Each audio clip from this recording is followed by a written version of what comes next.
বগুড়া জেলার দুপচাচিয়া উপজেলার তালোড়া শতাব্দীয়া কামিল মাদ্রাসার দুর্নীতিবাজ প্রিন্সিপালের পদত্যাগের দাবিতে বর্তমান ও প্রাক্তন ছাত্রছাত্রী অবস্থান কর্মসূচি বিক্ষোভ মিছিল সহ দুপচাচিয়া ও তালোড়া অবরোধ করেন। ধন্যবাদ।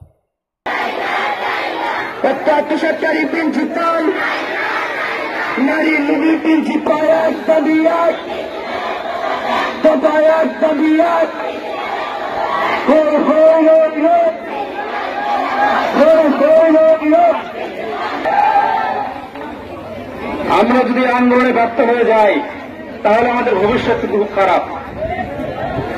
এর জন্য আমাদের প্রাণপণ যতদিন পর্যন্ত প্রয়োজন ততদিন পর্যন্ত লড়াই চালিয়ে যেতে হবে। আমরা যখন এখানে এই প্রতিষ্ঠানে পড়াশোনা করতাম 2009 সালে আমি দাখিল পরীক্ষা দিয়েছি, 2011 সালে আলিম পরীক্ষা দিয়েছি, 2015 সালে ফাজিল পরীক্ষা দিয়ে এখান থেকে বিদায় নিয়েছি। আমরা যখন পড়াশোনা করতাম এখানে আবাসিকের ব্যবস্থা ছিল। এই কথা আমি বারবার বলছি, এই প্রতিষ্ঠানের ছাত্রছাত্রী কমে যাওয়ার অন্যতম কারণ হচ্ছে এখানে আবাসিক ব্যবস্থা না থাকা। এখানে আবাসিকের ব্যবস্থা ছিল, আশপাশের বিভিন্ন জেলা থেকে এখানে ছাত্রছাত্রী এসে পড়াশোনা করত। এ ব্যাপারে আমাদের কারো সন্দেহ থাকার কথা নয়। আমরা সবাই জানি এই প্রিন্সিপালের চরিত্রের কথা।